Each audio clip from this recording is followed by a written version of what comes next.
네, 먼저 예수님에 대해 알아야 할 16가지 진리. 이거는 제가 어린이들 전도용으로 문장을 만들었었던 거를 조금 바꿔가지고 이제 이주민들 활용할 수 있게 한 거예요.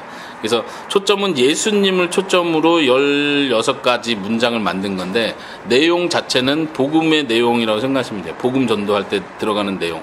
예수님을 중심으로 창조부터 시작해서 마지막 종말 재림, 세상의 완성까지 내용을 예수님 중심으로 이야기했다 생각하시면 됩니다. 하나씩 읽어볼게요. 그 성경 구절은 지금 여기서 뭐 다 찾아보고 체크하진 않고요. 버전은 쉬운 성경 버전으로 제가 기록해놨습니다. 1번요. 예수님은 하나님의 아들이시며 동시에 하나님 아버지와 동등한 하나님이십니다. 예수님이 어떤 분인지를 먼저 설명하는 부분이죠. 거기 이제 주황색으로 되어 있는 부분은 지난 시간과 똑같이 외국인들에게 혹은 어린이들에게 중요하게 설명해 줘야 될 이렇게 키워드라고 생각하시면 돼요. 네. 하나님의 아들이시다. 그리고 하나님과 동등하시다. 이 두 가지인데, 우리는 보통 사람이 생각할 때 아들이기 때문에 동등하지 않다 이렇게 생각이 쉽거든요. 이거에 대한 균형 있게 강조해 주는 거. 아들이라는 말에서도 오해할 수 있는 거는 하나님이 아기 낳은 거예요. 엄마는 누구예요? 엄마 하나님도 있어요. 이런 쪽으로 오해하지 않도록. 뭐 기본 한국 배경으로 그래도 교회 안 다니는 사람들도 이런 오해는 하지 않지만, 의외로 어린이들이나 외국인들은 그런 오해도 충분히 할 수 있어요. 언급해 주는 게 필요할 것 같아요. 예수님은 하나님의 아들이시다. 그리고 동시에 하나님 아버지와 동등하시다. 보통 이거를 설명할 때 부부 관계를 많이 비유로 얘기하기도 하는데요. 남편은 아내 머리다. 그러니까 남편이 위다. 이렇게 가는 게 아니고 그리스도 안에서 동등하다. 이렇게 가는 거죠. 동등하지만 질서상 머리라고 표현하는 것처럼, 하나님 아버지도 질서상 아버지로서 아들을 낳는 그 일을 하시는 거예요. 그럼에도 불구하고 아들이고 순종해야 되는 입장이기 때문에 하나님보다 열등하다고 생각하면 안 된다는 거예요. 동등하다는 표현이 그런 의미에서 중요하다는 거예요. 이제 동등하다는 표현을 교리적인 면에서 이제 교리문답 쪽에서도 한번 이렇게 자세히 언급하는데, 그때 설명하는 거는 뭐냐면요. 동등하다는 말, 보통 똑같다 이렇게 하면은 외국인들도 이해하기 쉬운데, 똑같다는 뜻은 또 아니죠. 하나님과 예수님이 하나다. 그러니까 똑같은 분을 아버지라고도 부르고 아들이라고 부르고 이렇게 오해하면 안 되니까. 이 동등하다는 표현을 똑같다는 말과 구분하면서 설명할 때 필요한 말은, 동등하다는 말은 보통 제가 이렇게 표현해요. 영광이 똑같다. 능력이 똑같다. 몇 가지 단어를 표현해요. 그래서 똑같이 찬양받으시기에 똑같은 분이시다. 그러니까 하나님이 아버지니까 더 힘이 많나요? 능력이 많나요? 예수님 좀 덜한 건가? 이런 차이가 아니다. 그런 면에서 똑같다. 능력이 똑같고 영광이 똑같고, 그런 면에서 똑같이 두 분이 찬양받으셔야 된다. 이런 면에서 설명을 하죠. 예수님에 대한 설명하면서 시작하고요. 2번에 예수님께서는 약 2000년 전에 이 세상에 사람이 되어 오셨습니다. 예수님에 대한 어떤 역사적 사건에 대한 얘기를 하는 거고, 그 빨간 표현 사람이 되어, 이 표현에서 중요한 거죠. 사람의 몸을 입으시고, 이렇게도 우리 설교 시간에 많이 표현을 듣는데, 이런 표현은 되게 이단적인 표현이에요. 몸을 입으셨다, 이런 표현이 이단적인 표현이에요. 사람이 되다, 그냥 이렇게 become flesh, 이게 제일 그냥 성경적이고 정확한 표현인 것 같아요. 사람이 되셨다. 하나님이시면서 사람이 되셨다. 이제 뭐 좀 더 교리적으로 가면 여전히 하나님이시면서 여전히 사람이시다. 이렇게 표현할 수 있겠죠. 가로 안에 우리를 사랑하시는 하나님 아버지께서 우리를 구원하시기 위해 유일하신 아들이신 예수님을 이 땅에 보내주신 것입니다. 그러니까 가로 안에 있는 문장은 하나님 아버지를 중심으로 주어로 해서 서술한 거고, 그 밖에 있는 문장은 예수님이 주어가 돼서 계속 지금 설명하는 거예요. 3번 예수님은 진짜로 사람이 되셨지만 전혀 죄가 없으시며 하나님 아버지께 완벽하게 순종하며 사셨습니다. 이제 진짜로라는 표현은 외국인들이 어린이가 이해하기 쉽게 한 거죠. 참 사람이 되셨다, 이게 좀 더 신학적인 표현이에요. 참 사람. 영어로는 true man, true God 이렇게 표현하죠. 사람이 되셨지만 전혀 죄가 없으시다. 그리고 완벽하게 순종하셨다. 순종이라는 단어를 우리가 복음 전할 때 처음 신앙의 기초를 가르칠 때 예수님께서 순종하는 삶을 사셨다는 강조가 되게 중요하거든요. 근데 보통 전도할 때나 기초 복음 전할 때 쉽게 빼먹는 부분 중에 하나예요. 왜냐면은 교리적인 차원에서도 순종을 통해서 율법을 완성하신 개념, 율법을 완성했기 때문에 우리가 그 율법에서 벗어나는 거거든요. 율법을 완성하셨기 때문에 예수님이 그 생명을 얻으신 거예요. 행위 언약 안에서. 그리고 그 예수님이 순종을 통해서 얻으신 그 보상을 우리가 예수님 안에서 누리는 거죠. 그런 면에서 예수님의 율법에 대한 완벽한 순종이 중요한 강조에서. 뭐 거기까지는 설명 안 하더라도 이렇게 평범한 문장 속에서 계속 언급해 주는 게 필요한 것 같아요. 예수님께서 완벽하게 순종하면서 사셨다. 죄가 없으셨다. 4번 이렇게 돌아가면서 한번 읽어볼까요? 목사님께서 4번 읽어주세요. 우리 모두는 하나님 앞에 죄인이라서 반드시 죽고 영원한 지옥에 들어가야 하지만 예수님께서 우리가 받아야 할 형벌을 대신하여 십자가에 못 박혀 죽으셨습니다. 네, 이제 예수님의 십자가 죽음을 언급하는 부분인데요. 바로 그 전에 우리가 죄인이라는 얘기를 꺼내는 거죠. 보통 이제 사형리식으로 복음을 전할 것 같아요. 하나님이 이렇게 하셨고 그래서 예수님을 보내셨고 사람은 죄인이고 이렇게 주어가 계속 바뀌잖아요. 하나님, 사람, 예수님. 근데 여기서는 지금 예수님을 주어로 계속 지금 이야기하고 있다는 게 좀 차이점이에요. 근데 예수님의 죽으심을 이야기하면서 왜 죽으셨느냐? 사람 때문에 죽으신 거다. 사람은 죄인이었고 사람의 운명은 영원한 지옥에 들어가야 하는 운명이었다. 그리고 그걸 빨간 표시요. 형벌을 대신하여 죽으신 것이다. 우리가 받아야 할 형벌. 어려운 신학적 표현으로는 대속이죠. 대속. 근데 대속이라는 표현을 쓰는 것보다는 이렇게 풀어서 해주는 거예요. 우리가 받아야 될 형벌, 죽음을 대신해서 죽으셨다. 우리 앞부분에서 쉽게 그 짧은 복음 문장 할 때도 대신이란 단어 외국인들한테 꼭 이해시켜줘야 된다고 표현했었는데 대신이란 표현이 이해되는 게 되게 우리가 있어야 할 자리. 영어로는 자리라는 표현을 쓰는데 플레이스라는 표현을 쓰는데 우리가 있어야 할 그 자리에 예수님이 있으셨다. 이런 표현이죠. 5번 사모님께서 예수님께서는 죽으신 지 3일 만에 다시 살아나셨으며 40일 후에 하늘로 올라가셨습니다. 네. 예수님께서는 죽으신 지 3일 만에 다시 살아나셨다. 부활이라는 표현이고 40일 후에 하늘로 올라가셨다. 어려운 말로 승천이라는 표현이죠. 그런 단어를 굳이 사용 안 해도 될 것 같아요. 그렇죠? 가로 안에 하나님 아버지께서 능력으로 예수님을 살리시고 높이신 것입니다. 여기서도 하나님 중심으로 다시 조명하는 거예요. 6번 읽어주세요. 예수님께서는 모든 악한 것들을 이기시고 승리하셨으며 영원히 왕으로 다스리십니다. 네, 벌써 승천까지 얘기를 한 거예요. 예수님께서 모든 악한 것을 이기셨다. 승리하셨다. 왕으로 다스리신다. 벌써 예수님이 어떤 분이시고 이 땅에 내려오셨고 왜 내려오셨고 그 다음에 어떤 일을 하셨고 부활하셨고 승천하시고 지금도 다스리신다. 여기까지 하면 거의 다 얘기한 것 같죠. 나머지 구절까지 한번 볼까요? 7번 예수님께서는 반드시 이 세상에 다시 오셔서 모든 사람들을 심판하실 것입니다. 네, 이제 재림에 대한 이야기, 심판에 대한 이야기.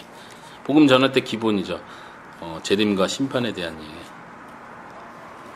예수님을 믿지 않는 사람들은 심판을 받고 영원히 고통받는 지옥에 가게 됩니다. 이제 복음 제시하는 부분. 예수님 믿어야 한다는 얘기를 지금 은연중에 반대로 얘기한 거죠. 뭐 문장이 어려운 거 전혀 없잖아요. 근데 우리는 지금 한국인이라서 문장이 전혀 어려움이 없거든요. 근데 실제적으로 가르치다 보면은 네, 어디서 많이 걸리나요? 뭐 사람이 되었다, 이거를 되다라는 것이 설명했을 때 그렇죠. 확실하게 해줘야 돼요. 한국어를 설명하는 한국어 부분에서 설명 대신할 때 대신한다는 말도 이해를 잘 못하고 동등한도 확실하게 설명을 해줘야 돼요. 그래서 예를 들어서 설명을 좀 많이 하는 편이거든요. 예. 근데 그렇죠. 이런 거를 풀어줘야 되거든요. 예. 그러니까 지금은 우리 한국 그러니까 사람들이 이 지금 이렇게 설명하는 부분 한번 외국인들 가르칠 때 하는 거를 한번 쭉 그 같이 동참해 보는 것도 필요한데 지금 이런 샘플들은 전체를 찍어놓은 건 없거든요, 동영상으로. 근데 이제 예를 들면 김선현 선교사나 제가 이렇게 외국인들 직접 가르칠 때 했던 장면들 동영상 샘플로 찍어놓은 것들이 있어요. 이렇게 해야 되는 거예요. 근데 결국은 본인이 직접 해봐야 돼요. 외국인마다 이해하는 수준이 다르고 표현하는 그 예화가 다 달라질 수밖에 없기 때문에 이거 해야 된다. 그리고 외국인들 특별히 가르칠 때 중요한 거는 이해하는지를 계속 확인하는 게 필요해요. 진짜 귀찮도록 해줘야 돼요. 처음에는 네, 예, 이해해요, 네. 근데 이제 한 달 가르치고 나면 잘 모르겠는데요. 몰라요. 솔직해지는 거죠. 네.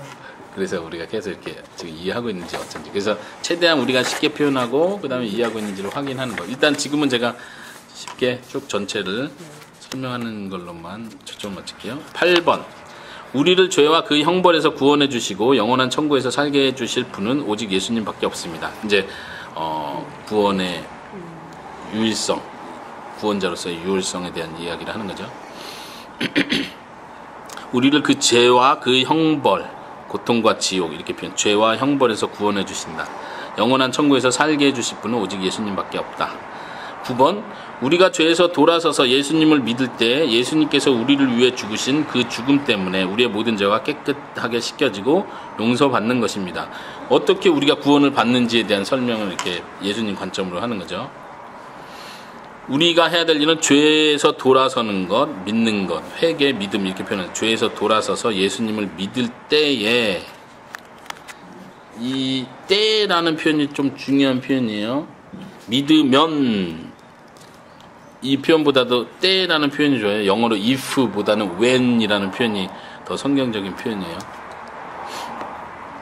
예수님께서 우리를 위해 죽으신 그 죽으심 때문에 여기 이제 이유가 나오는 거죠. 우리가 믿었기 때문에 구원받는 게 아니고 예수님이 죽으셨기 때문에 우리가 믿을 때에 그것이 우리의 것이 된다는 얘기죠. 우리의 모든 죄가 깨끗해지고 용서받는 것입니다. 네. 10번. 우리가 목사님께서 읽어주시겠어요? 우리가 예수님을 믿을 때 예수님의 모든 순종과 완벽함은 우리의 것이 되십니다. 예, 똑같은 표현을 다시 반복하는 거예요. 믿을 때에 이거를 어려운 말로 뭐라 하죠, 목사님? 예, 어려운 말 우리가 배울 필요는 없잖아요. 전가. 예, 중요한. 그러니까 제가 우리 교회에서 특별히 복음 제시하고 할 때 기초에서부터 계속 강조하는 게 그림으로 복음 설명할 때 기억나시죠? 이 의의 옷을 입히시는 그림을 집어넣는 이유가 그거예요. 전가 개념, 그리고 아까 대신한다는 개념이 복음의 핵심이에요. 그게 아무리 어린아이라도 처음 복음을 접한 사람인데 그 핵심부터 들어가지 않으면은 은연중에 이제 내가 믿었기 때문에 내가 잘해서 내가 예수님을 선택했으니까 자꾸 이런 쪽으로 갈 수밖에 없어요, 사람이. 그래서 이 부분을 정확하게 짚어주는 거예요. 예수님의 순종, 아까 앞에서 강조한 모든 율법을 순종하신 것, 죄가 없으신 그 순종과 완벽함이 우리의 것이 됩니다. 이제 완벽함이라는 표현도 어려운 말로 하면 의인데 예수님의 의가 우리의 것이 됩니다. 이렇게 표현하고 싶은 건데 의라는 개념을 다 설명하는 것보다는 완벽함이라는 표현을 제가 자주 써요. 완벽하게 착한 것. 아니면 뭐 하나님이 보실 때 완벽하게 죄가 없는 것 뭐 이렇게도 설명할 수 있죠. 네, 11번 읽어주세요. 하나님 아버지께서 우리를 구원해 주시고 하나님의 자녀 삼아 주시는 이유는 바로 예수님의 죽으심과 의로우심 때문입니다. 네, 여기서도 다시 한번 지금 예수님에 대한 설명을 좀 처음부터 다 했죠. 하나님이시고 세상에 오셨고 우리를 위해 대신 죽으신 것이고 부활하셨고 승천하셨고 왕이 되시고 재림하실 것입니다. 이게 7번까지의 내용을 예수님 전체 얘기했는데 여기서 예수님 이야기로 그냥 끝나는 게 아니라 이제 우리 믿음하고 복음과 어떻게 연관되는지 설명한 거죠. 다시 한번 8번부터 보시면요. 예수님의 죽으심의 의미가 죄와 형벌에서 우리를 구원해 주시고 우리를 천국에서 살게 해 주시는 분으로서의 그 예수님. 9번은 우리가 믿을 때에 우리가 죄에서 깨끗해지고 용서받는다. 10번은 우리가 믿을 때에 예수님의 것이 우리의 것이 된다. 구원에 대한 적용을 얘기하는 거고요. 11번은 하나님 아버지께서 우리를 구원해 주시고 하나님의 자녀 삼아 주시는 이유가 바로 예수님 때문입니다. 계속 반복해서 지금 강조를 하는 거죠. 구원의 이유가 다른 데 있지 않다는 걸 분명히 얘기해 주죠. 구원이라는 개념과 자녀를 삼아준다는 개념이 동등한 개념이라는 거 같이 강조할 필요가 있고요. 예수님의 죽으심 때문에 구원받습니다. 이해되죠? 예수님의 의로우심 때문에 구원받습니다. 이건 무슨 말이죠? 예수님이 죽었다. 우리 죄를 대신해 죽었다. 예수님이 의롭다. 그래서 우리가 구원. 예수님이 의로운데 왜 우리가 구원받죠? 이게 아까 위에서 설명 정가 개념이죠. 이런 개념이면 구원을 이해할 때 두 가지 개념인데, 하나는 우리가 죄인이라서 천국에 못 가요. 그래서 예수님의 죽으심 때문에 우리의 죄가 깨끗해진 거예요. 죄에 대한 형벌, 너가 죄를 졌는데 그 죄에 대한 형벌을 받아야 되는데 그 형벌을 제거하신 거예요. 말하자면 형벌을 제거했기 때문에 천국 가는 게 아니에요. 벌을 안 받는 거죠. 천국에 가는 더 적극적인 이유는 우리가 의롭기 때문에 천국 가는 거죠. 그 의를 예수님으로부터 덧입는 거고. 그래서 이렇게 두 가지로 구분을 해서 표현을 한 거예요. 죽으심과 의로우심 때문입니다. 이렇게 표현했어요. 가로 안에 우리가 뭔가 잘해서 구원해 주시는 것이 절대 아닙니다. 이건 계속 강조할 필요가 있죠. 나중에 구원의 확신과 연관돼서도 중요한 부분. 처음부터 신앙이 우리가 뭔가를 했고 결단했고 내가 믿음을 선택했고 회개했고 이게 나도 모르게 계속 그 구원의 근거로 깔려요. 그러니까 나중에는 내가 요즘에 죄를 많이 져서 내가 요즘에 주님을 더 붙들지 못해서 하나님이 나를 버리셨나? 사랑하시지 않나? 하나님 날 싫어하시겠지? 나를 벌 주시는 거 아니야? 혼나는 거 아니야? 계속 이런 두려움에 잡히는 이유가 내 행동을 근거로 하나님께서 나를 대우하신다는 이 아주 뿌리 뽑히지 않는 생각들 때문이에요. 신앙생활 오래 해도 마찬가지인데 자꾸 기도 많이 한 날 아침에는 막 괜히 막 하나님이 날 더 복 주시는 것 같고, 기도 못하고 늦잠 자다 일어나면은 왠지 오늘은 조심해야 될 것 같고, 이게 굉장히 미신적인 건데도 불구하고 우리가 구원도 마찬가지고 우리의 신앙생활도 마찬가지고 예수 그리스도의 행한 그 일을 근거로 하나님이 우리를 대우해 주시는 거예요.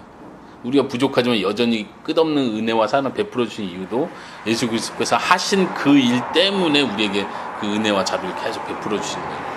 근데 이게 계속 흔들리는 거예요. 처음 시작부터 그렇게 흔들리기 시작했어요. 사실은 내가 뭔가 결정한 것 때문에 이렇게 왔다고 생각하는 거예요. 이거를 초기에 잘 지적해 주는 게 필요하다. 12번으로 넘어갈까요?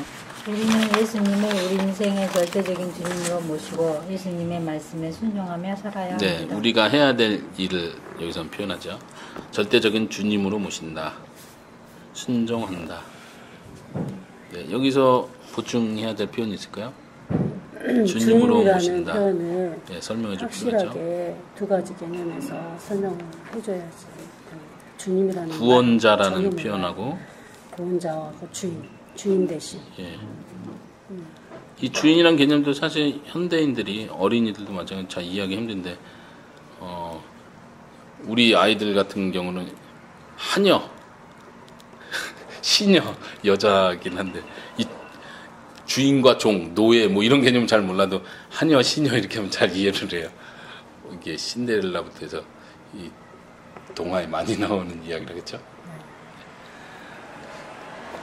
어쨌든 우리가 주님으로 모신다 이 표현 속에 이미 순종을 해야 되는 위치다. 내가 종이다라는 걸 전제하는 거죠.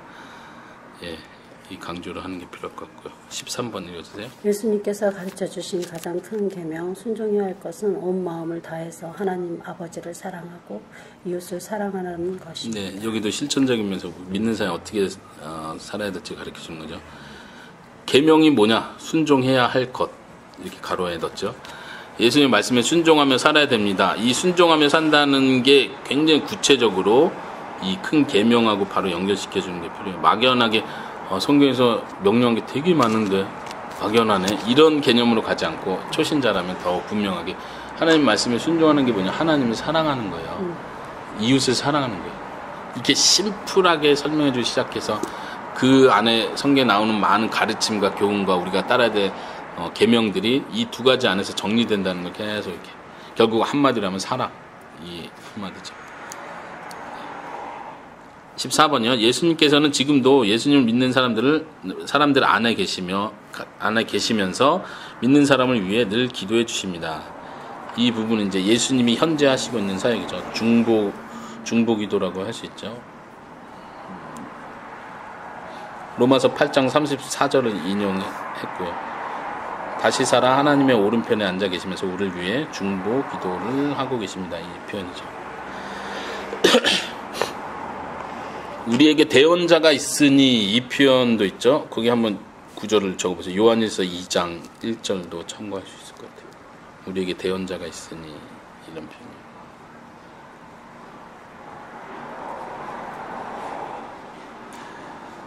그러니까 지금도 살아계시다. 지금도 우리 안에 계시다. 지금도 우리를 기도하신다. 이런 표현은 우리의 믿음이 인격적인 친밀하고 개인적인 믿음이라는 걸 다시 확인시켜주는 표현이에요.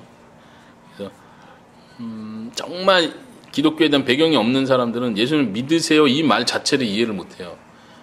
믿는 게 뭔지를 이해를 못해요. 우리야 종교적인 분위기 속에서 자랐고 많이 들었기 때문에 하나님을 믿는다, 예수를 믿는다, 특별히 예수를 믿는다 인격적이고 지정의가 포함된 뭐 이런 거 다 생각하면서 순종을 하는 게 믿는 거 자연스러워서 믿으셔야 돼요. 특히 이제 우리가 양육을 하면서도 예수님 잘 믿으세요. 이렇게 큰 은혜를 주셨잖아요. 예수님 이제부터 잘 믿어요. 네. 근데 우리가 볼 때는 아무 변한 게 없어. 왜 변하지 않지? 이렇게 큰 은혜를 체험했는데도.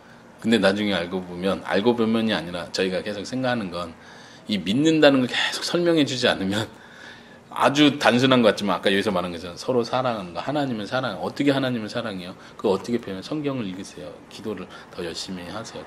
예배에 빠지지 말고 나오세요. 이 구체적으로 알려주지 않으면은 믿는다는 게 뭔지 개념 자체를 못 잡는 것 같더라고요. 몰라요. 제가 초등학교 2학년 네네. 때, 초등학교 2학년 때 지금도 생각나요. 네, 예.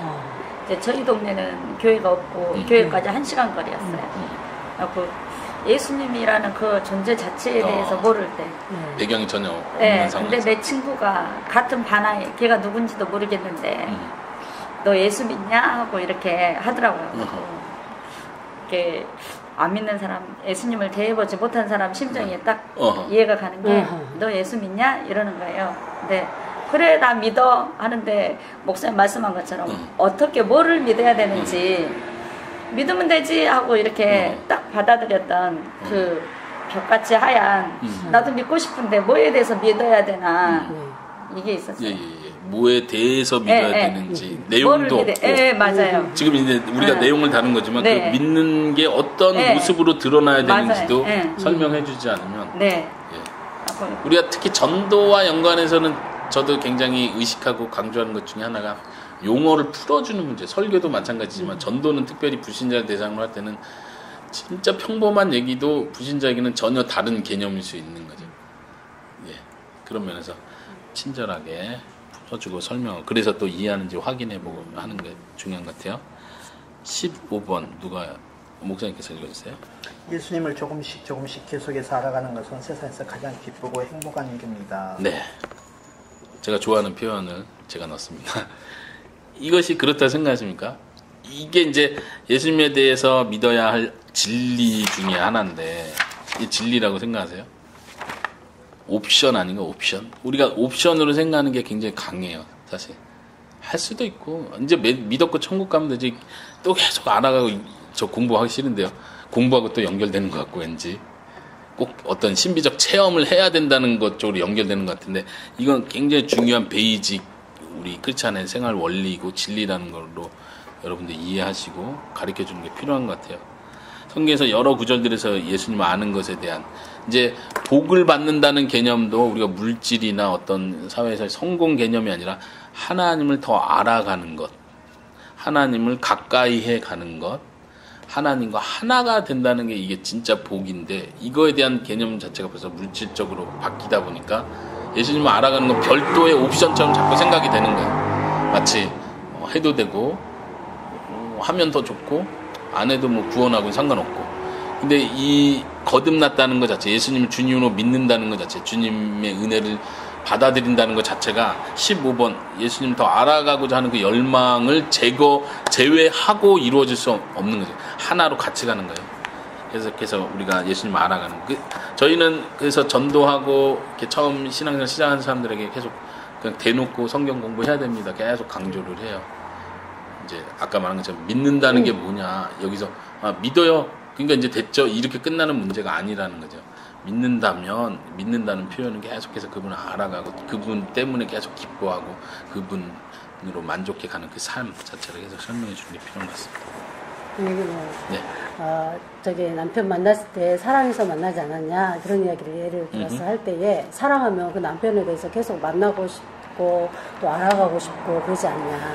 그게 사랑의 표현이다. 그래서 공부가 필요하다. 예수님에 대해서 알아야지 뭘 사랑할지 알지 않냐. 그런 식으로 계속 설명을 하면서 실질적으로 공부의 필요성을 말씀을 대해서. 듣고 배우는 거에서 그들의 믿음이 자라가는 거 우리가 잘 알잖아요. 말씀을 꾸준히 접한 사람하고 우리 교회 생활한 사람 중에도 말씀을 꾸준히 접한 사람하고 교회는 주일날은 나오는데 성경 공부 따로 안 하고 그냥 주일 예배 정도만 하는 사람하고 확실히 이게 차이가 나는 것 같아요. 단기간이라도 말씀 한번 쭉 이렇게 정리해서 배워서 하나님에 대한 어떤 체계와 분명한 틀을 가지고 있는 사람하고는 차이가 나는 것 같아요. 중요한 건 이제 우리가 정말 그렇게 내 자신이 정말 예수님을 알아가는 게 진짜 기쁜지 이게 되게 중요한 것 같아요. 예, 그걸 자신을 확인해야 돼요. 나도 성경 읽는 거 힘든데 인내가 필요한 성경 읽긴데 이렇게 되면 안 돼요.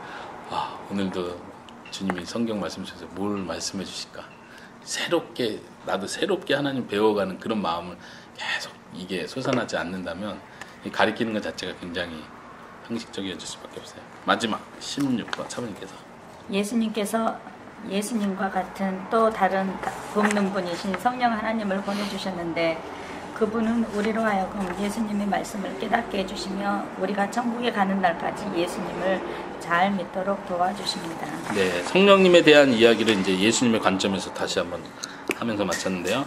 예수님께서 예수님과 똑같은 또 다른 돕는 분, 보혜사라고 표현하죠. 돕는 분이라고 영어로 헬퍼라고도 번역할 수 있고요. 이런 문장 구조 자체는 외국인들이 사실 이해하기는 어려워요. 그래서 이제 표현할 때 주어 동사를 유서 주어는 예수님께서 성령 하나님을 보내주셨다 이거잖아요. 나머지는 이렇게 가로화해서 묶을 수 있는 거 이런 거를 이렇게 기본적으로 이렇게 주어 동사 목적어 이 정도만 이렇게 해서 설명해주고 이건 이렇게 설명하는 부분이다 이렇게 표시해주는 것도 도움이 돼요. 예수님께서 성령 하나님을 보내주셨는데 그분은 누구냐면 우리로 하여금 예수님의 말씀을 깨닫게 해주신다. 말씀을 깨닫게 해주시는 일을 하고 천국 가는 날까지 예수님 잘 믿도록 도와주신다. 잘 믿도록. 크게 이제 쉽게 이렇게 두 가지로 표현한 거예요. 진리로 인도하시는 부분, 그 다음에 믿음 안에서 구원의 날까지 확증하고 보증하시는 그 일. 이렇게 쉽게 두 가지로 표현했습니다. 네, 여기까지 16번 설명을 했고요. 여러분들이 한번 복음 전할 때, 기초 양육할 때 정말 예수님에 대해서 이 표현, 이 문장 그러니까 여러분들의 17번 정도를 한번 생각해 보세요. 뭐 더하거나 빼도 상관없습니다. 이거는 제가 쓴 이 틀은 틀이기 때문에 진리가 아니에요. 이 틀 자체가 진리가 아니기 때문에 가감하셔도 상관없습니다. 그러니까 얼마든지 예를 들면 말레이시아 가셔서 말레이시아어로 내가 이걸 번역해서 쓰겠다면 이걸 그대로 문장 그대로 번역하려고 하실 필요 없고 말레이시아 사람들이 이해할 수 있는 수준과 표현으로 바꾸셔서 더하거나 빼거나 이렇게 해서 얼마든지 변형하셔도 된다 생각하고 저도 이제 인터넷에 올려놓을 때는 그렇게 활용해서 쓰라는 목적으로 하는 거예요. 그래서 여러분들이 17번, 18번 이렇게 더 생각해 보는 것도 도움이 될 것 같습니다. 네, 여기까지요.